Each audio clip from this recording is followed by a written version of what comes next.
Hello दोस्तों, अगर आपको अपनी जन्म तिथि पता हो, आने की डेट ऑफ बर्थ पता हो और आपको आज की तारीख या किसी भी तारीख में अपनी उम्र निकालनी हो, यानी कि एज को कैलकुलेट करना हो, तो आप कैसे करेंगे।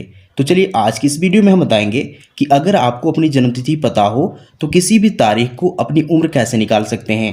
तो इसके लिए हम लोग दो अलग अलग कंडीशन को लिए हुए हैं, यानी कि दो अलग अलग उदाहरण को लिए हुए हैं। आप इन दोनों उदाहरणों को ध्यान से समझिए और वीडियो को अंत तक देखिए, तभी आपको समझ में आएगा कि उम्र कैसे निकालते हैं। तो चलिए वीडियो को स्टार्ट करते हैं। तो सबसे पहले क्या करना है, आपको जिस भी तारीख को अपनी उम्र निकालनी हो उसे ऊपर में लिख लें। जैसे यहाँ लिखा गया है, मान लीजिए अगर आपको आज की ही तारीख में अगर उम्र निकालनी हो तो उसे इस प्रकार से ऊपर में लिख लें और इसके नीचे जन्म तिथि को लिख लें, यानी कि डेट ऑफ बर्थ को नीचे लिख लें। और इन दोनों तिथियों को लिखना कैसे है, सबसे पहले दिन को लिखना है, फिर माह को, इसके बाद वर्ष को, यानी कि इसका जो फॉर्मेट होगा लिखने का वो दिन, माह और वर्ष का होगा। तो यहाँ हम लोग आज की तारीख को लिख चुके हैं जो है 15/7/2023 से, और किसी व्यक्ति की जन्म तिथि भी लिख चुके हैं जो है 10/4/1992। तो इस व्यक्ति की हमें उम्र निकालनी है। हम क्या करेंगे, ऊपर की तिथि में से नीचे की तिथि को घटा देंगे, यानी कि देखिए इस तिथि में से इस तिथि को घटा देंगे। तो घटाना हमेशा हम इधर से शुरू करेंगे, यानी कि इस दिन वाले सेक्शन को सबसे पहले घटाएंगे, इसके बाद हम लोग माह वाले कॉलम को घटाएंगे, फिर लास्ट में हम लोग वर्ष के कॉलम को घटाएंगे। कई लोग इसमें बात करते हैं कि दिन से नहीं हम लोग वर्ष को घटाना चाहिए सबसे पहले, ऐसा नहीं है। हम दिन को सबसे पहले इसलिए घटाते हैं क्योंकि दिन जो है वो समय का सबसे छोटा मात्रक है। देखिए दिन, माह और वर्ष ये तीनों समय के मात्रक हैं, लेकिन सबसे छोटा मात्रक यहाँ दिन है, इसलिए सबसे पहले हम लोग दिन को ही घटाएंगे। तो दिन को कैसे घटाएंगे, हम लोग 15 में से यहाँ 10 घटाएंगे, इसके बाद इसे कंप्लीट करने के बाद हम लोग माह को घटाएंगे, 7 में से 4, इसे कंप्लीट करने के बाद हम लोग वर्ष को घटाएंगे 2023 में से 1992। तो चलिए घटाना शुरू करते हैं। देखिए हम यहाँ घटाना है सबसे पहले दिन को, तो 15 में से 10 घटाएंगे। तो देखिए 15 में से 10 घटाएंगे तो यहाँ देखिए 5 में से 0 जाएगा, तो यहाँ 5 ही बचेगा। अब यहाँ 1 में से 1 जाएगा तो यहाँ 0 बचेगा, यानी कि यहाँ हमें दिन में से यहाँ देखिए 5 मिल रहा है। अब चलिए इसका काम हो चुका है, अब लोग माह को घटाएंगे। तो यहाँ 7 में से 4 घटाने हैं, तो 7 में से 4 घटाएंगे तो हमें यहाँ 3 मिलेगा, यानी कि यहाँ भी इसका रिजल्ट हमें 3 मिल रहा है। अब हम लोग माह का काम कर चुके हैं, हम लोग वर्ष को घटाएंगे। तो वर्ष में देखिए यहाँ 2023 में से 1992 को घटाना है, तो 3 में से 2 घटाएंगे तो यहाँ हमें 1 मिलेगा, और यहाँ 2 में से 9 घटाने हैं। तो देखिए 2 को चाहिए हासिल, तो 0 से लेगा हासिल, तो यहाँ 12 बन जाएंगे, 12 में से 9 घटाएंगे तो हमें 3 मिलेंगे। अब यहाँ देखिए यहाँ जो बचा हुआ संख्या है वो 9 है, 9 में से 9 घटाएंगे तो हमें 0 मिलेगा, और यहाँ जो बची हुई संख्या है वो 1 है, 1 में से 1 घटाएंगे तो यहाँ भी हमें 0 ही मिलेगा। अब देखिए इसका रिजल्ट क्या आ रहा है, 31, 3 और 5 आ रहा है। इसका मतलब है कि अगर किसी व्यक्ति की जन्म तिथि अगर इतनी हो तो उसकी जो उम्र होगी वो हो जाएगी 31 वर्ष 3 माह और 5 दिन। ये घटाना बिल्कुल आसान था क्योंकि इसमें किसी प्रकार की हासिल की ज़रूरत नहीं पड़ी। लेकिन अगर हम इसकी बात करें, सेकेंड कंडीशन को देखेंगे जिसमें हमें हासिल की ज़रूरत पड़ती है, तो आप इस कंडीशन को पूरे ध्यान से समझिए और वीडियो को पूरे अंत तक देखिए, तभी आप समझ पाएंगे कि उम्र कैसे निकालते हैं। तो चलिए इसे भी घटाना शुरू करते हैं। तो यहाँ भी हम घटाना दिन से ही शुरू करेंगे। देखिए तो देखिए यहाँ 15 में से 25 को घटाने हैं। अब ध्यान दीजिए 15 छोटी संख्या है और 25 बड़ी संख्या है, तो 15 में से 25 को घटाना मुश्किल हो जाएगा, तो इसलिए इस 15 को चाहिए हासिल। तो इस 15 को हासिल कहाँ से मिलेगा, तो इसे हासिल मिलेगा इस महीने वाले कॉलम से, यानी यहाँ से इसे हासिल मिलेगा। तो यह महीने वाले कॉलम इस दिन वाले कॉलम को जब भी हासिल देगा तो पूरे 1 महीने को हासिल देगा। अब ध्यान दीजिए अगर यह 7 इसे एक पूरे महीने को हासिल दे चुका है तो 7 के जगह पर सिर्फ यहाँ 6 बचा हुआ है।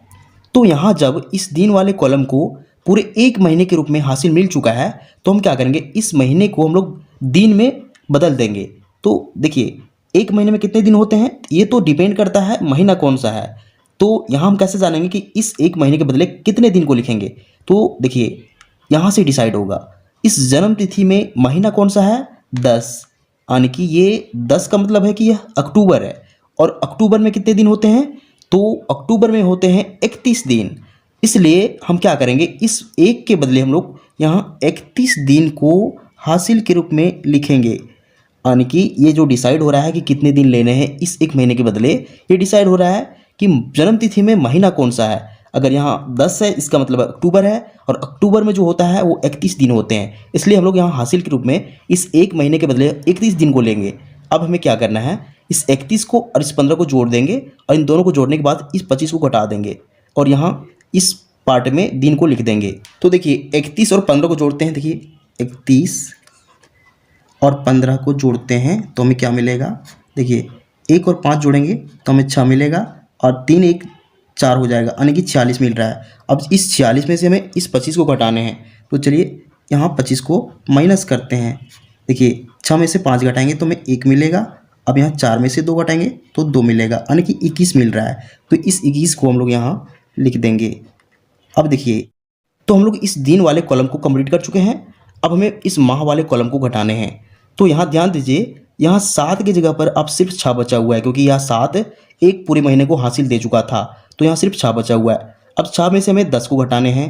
तो देखिए 6 में से 10 नहीं घटेगा, क्योंकि 10 जो बड़ी संख्या है, 6 छोटी संख्या है, तो इस 6 को भी चाहिए हासिल। तो इस 6 को हासिल कहाँ से मिलेगा, इस वर्ष वाले कॉलम से।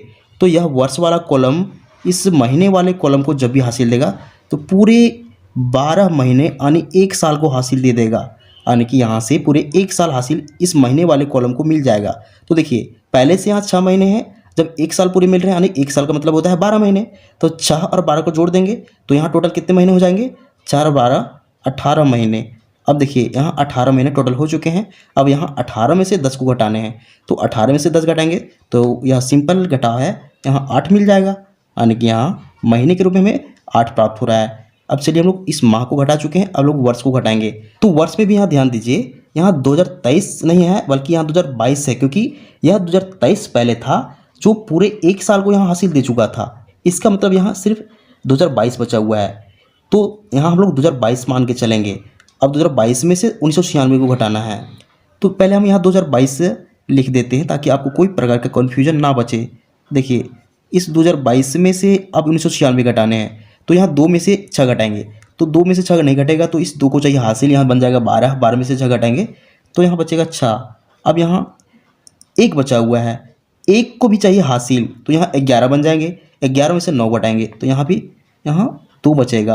अब यहाँ 9 बचा हुआ है, 9 में से 9 घटाएंगे तो 0 बन जाएगा, और यहाँ देखिए 1 में से 1 घटाएंगे तो यहाँ भी 0, यानी कि यहाँ 26 प्राप्त हो रहा है। इसका मतलब है अगर किसी व्यक्ति की जन्मतिथि अगर इतनी हो तो उसकी उम्र जो हो जाएगी वो हो जाएगी 26 वर्ष 8 महीने और 21 दिन।